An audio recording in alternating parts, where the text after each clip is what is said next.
ஈரானின் பாரிய இராணுவ தளம் அணுமின் நிலையம் மீது இஸ்ரேல் பதிலடி தாக்குதல். இஸ்ரேலின் பதிலடி தாக்குதலை ஈரான் உறுதிப்படுத்தியுள்ளது. இஸ்ரேல் தனித்து தனது முடிவுகளை எடுக்கும் என பெஞ்சமின் நெத்தனியாகு எச்சரித்த ஒரு நாளிலேயே ஈரான் தாக்கப்பட்டுள்ளது. இஸ்பஹானில் உள்ள அணுமின் நிலையம் இலக்கு வைத்து தாக்குதல் மேற்கொள்ளப்பட்டுள்ளதாக ஈரானிய அரச ஊடகங்கள் செய்தி வெளியிட்டுள்ளன. தாக்குதலின் பின்னர் அணுமின் நிலையங்களுக்கு எந்தவித பாதிப்பும் ஏற்படவில்லை என ஈரானின் அரச ஒலிபரப்பு நிறுவனமான IRIB தகவல் வெளியிட்டுள்ளது. அதே நேரம் ஈராக் மற்றும் தெற்கு சிரியாவிலும் ஒரே நேரத்தில் குண்டுவெடிப்புகள் இடம்பெற்றுள்ளதாக செய்திகள் வெளியாகியுள்ளன. ஈரான் மீது இஸ்ரேல் ஏவுகணை தாக்குதல் நடத்தியுள்ளதாக சர்வதேச ஊடகங்கள் செய்தி வெளியிட்டுள்ளன. ஈரானிய நகரமான இஸ்பஹானில் உள்ள விமான நிலையம் மற்றும் இராணுவ தளத்திற்கு அருகில் பல வெடிப்புகள் கேட்டதை அடுத்து ஈரானின் வான் பாதுகாப்பு அமைப்புகள் பல இடங்களில் செயல்படுத்தப்பட்டுள்ளன. இஸ்பஹான் மாகாணத்தில் குண்டு வெடிப்புகளை அறிவித்ததுடன் பல நகரங்களில் அரசாங்க தொலைக்காட்சி அறிக்கைகளை வெளியிட்டு விமான சேவைகள் நிறுத்தப்பட்டுள்ளன. பல விமானங்கள் ஈரானிய வான்வெளியில் திருப்பிவிடப்பட்டதாக CNN செய்தி வெளியிட்டுள்ளது. கடந்த வாரம் இஸ்ரேல் மீது ஈரான் ட்ரோன் மற்றும் ஏவுகணை தாக்குதலை மேற்கொண்ட நிலையில் அதற்கு பதிலடியாக இந்த தாக்குதல் இஸ்ரேலால் மேற்கொள்ளப்பட்டுள்ளது. இஸ்ரேலினால் இன்று குறிவைக்கப்பட்ட இஸ்பஹான் நகரம் ஈரானிய இராணுவத்துக்கான ஒரு பெரிய விமான தளத்தையும் அதன் அணுசக்தி திட்டத்துடன் தொடர்புடைய தளங்களையும் கொண்டுள்ளது. நடான்ஸ் யுரேனியம் செறிவூட்டல் மையம் உட்பட பல ஈரானிய அணுசக்தி நிலையங்களை இஸ்பஹான் மாகாணம் கொண்டிருக்கிறது. இந்த நிலையில் இஸ்ரேலிய தாக்குதலுக்கு உடனடி பதில் தொடுக்கப்படும் என ஈரான் வெளியுறவு அமைச்சர் எச்சரிக்கை விடுத்துள்ளார். இதற்கிடையில் ஈரானின் முக்கிய நகரங்களான இஸ்பஹான், சசிராக்ஸ் மற்றும் தெஹ்ரான் ஆகியவற்றில் வணிக விமானங்கள் இடைநிறுத்தப்பட்டுள்ளன என்றும் நாட்டின் அரச ஊடகம் வெளியிட்டுள்ளது. ஈரான் மீதான இஸ்ரேலின் தாக்குதல். தங்கம் மற்றும் எண்ணெயின் விலை திடீரென அதிகரிப்பு. ஈரான் மீது இஸ்ரேல் நடத்தியுள்ள ஏவுகணை தாக்குதலின் பின்னர் உலக சந்தையில் எண்ணெய் மற்றும் தங்கத்தின் விலை சடுதியாக அதிகரித்துள்ளதாக சர்வதேச ஊடகங்கள் செய்தி வெளியிட்டுள்ளன. பங்குகளும் பாரியளவில் சரிவை சந்தித்துள்ளதாக தெரிவிக்கப்படுகின்றது. கடந்த வாரம் இஸ்ரேல் மீது ஈரான் ட்ரோன் மற்றும் ஏவுகணை தாக்குதலை மேற்கொண்ட நிலையில் அதற்கு பதிலடியாக இந்த தாக்குதல் இஸ்ரேலால் மேற்கொள்ளப்பட்டுள்ளது. இந்த நிலையில் உலகளாவிய ரீதியில் கச்சா எண்ணெய் மற்றும் தங்கம் பங்குகள் போன்றவற்றில் இது பாரிய தாக்கத்தை செலுத்தியுள்ளதாக பொருளாதார வல்லுநர்கள் குறிப்பிட்டுள்ளனர். இதன்படி வெள்ளிக்கிழமை காலை ஆசிய வர்த்தகத்தில் பிரண்ட் கச்சா எண்ணெய் ஒரு பீப்பாய்க்கு சுமார் 3% உயர்ந்து சுமார் $90 உள்ளது. அதே நேரம் தங்கம் ஒரு அவுன்ஸ் $2400 மேல் புதிய உச்சமாக பதிவாகி இருக்கிறது. ஜப்பான், ஹாங்காங் மற்றும் தென்கொரியாவில் பெஞ்ச்மார்க் பங்கு குறியீடுகளும் தாக்குதல் செய்திக்கு பிறகு சரிந்துள்ளதாக தெரிவிக்கப்படுகிறது. கடந்த வார இறுதியில் ஈரானின் ட்ரோன் மற்றும் ஏவுகணை தாக்குதலுக்கு பிறகு இஸ்ரேலின் எதிர்வினையை முதலீட்டாளர்கள் உன்னிப்பாக கண்காணித்து வருகின்றனர் என்று சர்வதேச ஊடகமான BBC குறிப்பிட்டுள்ளது. 40 தொகுதியிலும் திமுக கூட்டணி வெற்றி பெறும். கனிமொழி MP. சென்னை ராதாகிருஷ்ணன் சாலையில் உள்ள பள்ளியில் அமைக்கப்பட்டுள்ள வாக்குச்சாவடியில் திமுக மகளிர் அணி செயலாளரும் எம்பியுமான கனிமொழி தனது வாக்கினை பதிவு செய்துள்ளார். பின்னர் செய்தியாளர்களுக்கு அளித்த பேட்டியில் அவர் குறிப்பிடுகையில், நாட்டையும் ஜனநாயகத்தையும் காப்பாற்ற வேண்டிய தேர்தல் இது. அரசியல் சாசனத்தை காக்க வேண்டும் என்ற தெளிவோடு மக்கள் வந்து வாக்களிக்க வேண்டும்.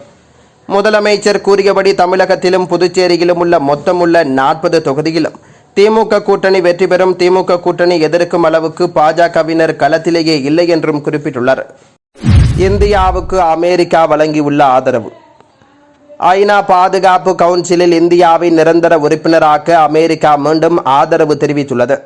இதுகுறித்து அமெரிக்க வெளியுறவுத்துறை முதன்மை துணை செய்தி தொடர்பாளர் வேதாந்த் பட்டேல் கூறும்பொழுது, நாம் வாழும் 21ஆம் நூற்றாண்டின் உலகத்தை பிரதிபலிக்கும் வகையில் பாதுகாப்பு கவுன்சில் உட்பட ஐநா அமைப்புகளுக்கான சீர்திருத்தங்களை நாங்கள் நிச்சயமாக ஆதரிக்கின்றோம்.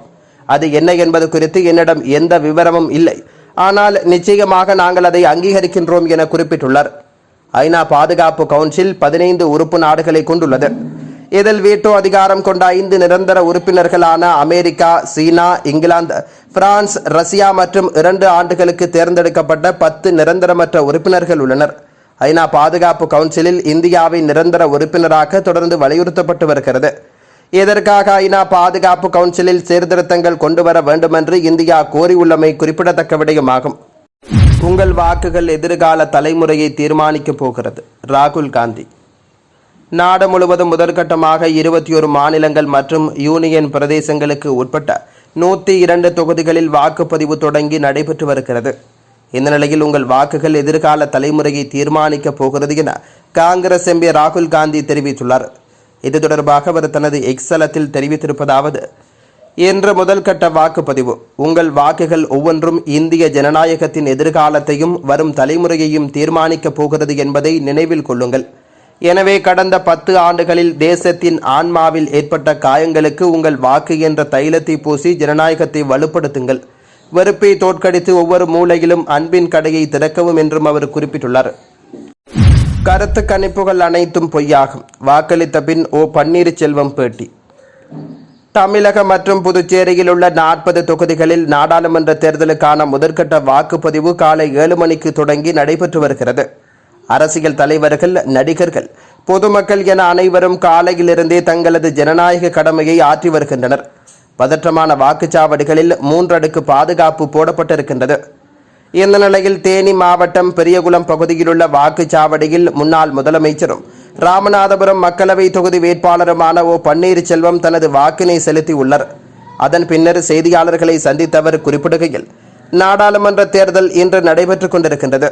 10 ஆண்டுகளாக சிறப்பாக ஆட்சி செய்த மோடியே மீண்டும் பிரதமராக வர வேண்டும் என பொதுமக்கள் கருத்து தெரிவித்துள்ளனர். ராமநாதபுரம் தொகுதியில் எனது வெற்றி வாய்ப்பு பிரகாசமாக உள்ளது. உறுதியாக வெற்றி பெறுவேன். அதிமுக உறுதியாக எங்கள் பக்கம் வந்து சேரும். கருத்து கணிப்புகள் அனைத்தும் பொய்யாகும் தேர்தலாக இது அமையும் என்றும் குறிப்பிட்டுள்ளார். ஐக்கிய நாடுகளில் இலங்கையருக்கு கிடைத்த உயர் பதவி. ஐக்கிய நாடுகளின் மூலதன நிதியத்தின் நிறைவேற்று பணிப்பாளராக கலாநிதி பிரதீப் குருகுலசூரிய நியமிக்கப்பட்டுள்ளதாக ஐக்கிய நாடுகள் சபை அறிவித்திருக்கிறது.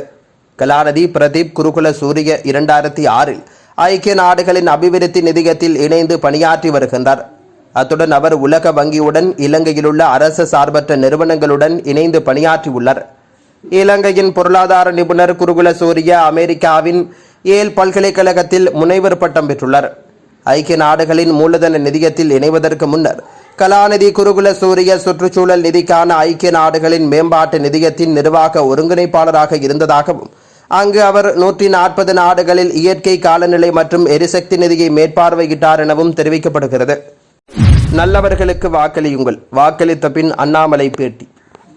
அடுத்த 5 ஆண்டுகள் நம்மை ஆளப்போவது யார் என்பதை தீர்மானிக்கும் 18வது நாடாளுமன்ற தேர்தல் இன்று வெள்ளிக்கிழமை தொடங்கி ஜூன் மாதம் 1ஆம் தேதி வரை 7 கட்டங்களாக நடைபெறுகிறது. இதில் தமிழகம், புதுச்சேரி உட்பட 21 மாநிலங்களில் 102 தொகுதிகளில் முதல்கட்ட தேர்தல் இன்று நடைபெறுகிறது. இந்த நிலையில் பாஜக மாநில தலைவரும் கோவை மக்களவை தொகுதி வேட்பாளருமான அண்ணாமலை கரூர் தொகுதிக்குட்பட்ட அரவக்குறிச்சி தொட்டம்பட்டியில் உள்ள வாக்குச்சாவடி மையத்தில் தனது வாக்கினை செலுத்தியுள்ளார். அனைவரும் ஜனநாயக கடமையை ஆற்ற வேண்டும். காரணம், இந்த ஜனநாயகத்தின் வலிமை என்பது வாக்காளர் பெருமக்கள் மட்டும்தான். வாக்காளர் பெருமக்கள் தான் இந்த நாடு எப்படி செல்ல வேண்டும், நல்லவர்கள் நம்மை ஆள வேண்டும் என்பதை முடிவு செய்கிறார்கள். ஆளுபவர்களும் நமக்கும் எப்போதும் தொப்புள் கொடி உறவு இருக்க வேண்டும். சிந்தித்து எல்லோரும் வாக்களிப்போம். நான் எனது ஜனநாயக கடமையை ஆற்றிவிட்டேன்.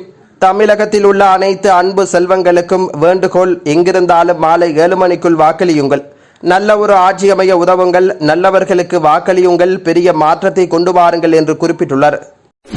தேசிய ஜனநாயக கூட்டணி அமோக வெற்றி பெறும். வாக்களித்த பின் ராமதாஸ் பேட்டி. காலையிலிருந்தே மக்கள் தங்களது ஜனநாயக கடமையை ஆற்றி வருகின்றனர். திண்டிவனம் மாரியம்மன் கோவில் தெருவில் உள்ள ஸ்ரீ மரகதாம்பிகை அரசு உதவி பெறும் பள்ளி வாக்குச்சாவடி மையத்தில் பாமக நிறுவனர் டாக்டர் ராமதாஸ் இன்று காலை 8 மணிக்கு தனது வாக்குப்பதிவு செய்துள்ளார். அதன் பின்னர் செய்தியாளர்களை சந்தித்த அவர் குறிப்பிடுகையில், மக்கள் மாற்றத்தை விரும்புகிறார்கள். அதனால் நடைபெறவுள்ள மக்களவை தேர்தலில் தேசிய ஜனநாயக கூட்டணி தமிழகம், புதுச்சேரி உள்ளிட்ட 40 தொகுதிகளிலும் அமோக வெற்றி பெறும். நரேந்திர மோடி 3வது முறையாக பிரதமராக வேண்டும். அதுவே இந்திய நாட்டுக்கு நன்மை பயக்கும். அனைவரும் சமத்துவம், சகோதரத்துவத்துடன் வாழ தேசிய ஜனநாயக கூட்டணி வெற்றி பெற வேண்டும் என்றும் அவர் குறிப்பிட்டுள்ளார். இந்தியா கூட்டணிக்கு நாடு முழுவதும் நல்ல வரவேற்பு. திருமாவளவன் பேட்டி. தமிழகம் மற்றும் புதுச்சேரியில் உள்ள 40 தொகுதிகளில் நாடாளுமன்ற தேர்தலுக்கான முதற்கட்ட வாக்குப்பதிவு காலை 7 மணிக்கு தொடங்கி நடைபெற்று வருகிறது. அரசியல் தலைவர்கள், நடிகர்கள், பொதுமக்கள் என அனைவரும் காலையிலிருந்தே தங்களது ஜனநாயக கடமையை ஆற்றி வருகின்றனர். பதற்றமான வாக்குச்சாவடிகளில் 3 அடுக்கு பாதுகாப்பு போடப்பட்டுள்ளது. இந்த நிலையில் அரியலூர் மாவட்டம் அங்கனூரில் விடுதலை சிறுத்தைகள் கட்சி தலைவர் திருமாவளவன் தனது வாக்கினை செலுத்தியுள்ளார். அதன் பின்னர் செய்தியாளர்களை சந்தித்தவர் குறிப்பிடுகையில், நாடாளுமன்ற தேர்தல் முதற்கட்ட வாக்குப்பதிவு இன்று தமிழகம் முழுவதும் நடைபெற்று வருகிறது. மக்களின் பக்கம் இந்தியா கூட்டணி நிற்கிறது. அரசமைப்பு சட்டத்தை பாதுகாக்க வாக்களியுங்கள் என்று இந்தியா கூட்டணி கூறியுள்ளது. நாடு முழுவதும் இந்தியா கூட்டணிக்கு நல்ல வரவேற்பு உள்ளது. திமுக தலைமையிலான கூட்டணி 40 இடங்களில் வெற்றி பெறும் என்ற நம்பிக்கை உள்ளது. இந்தியா கூட்டணியின் ஆட்சி மலரும். இவ்வாறு அவர் பேசியுள்ளார்.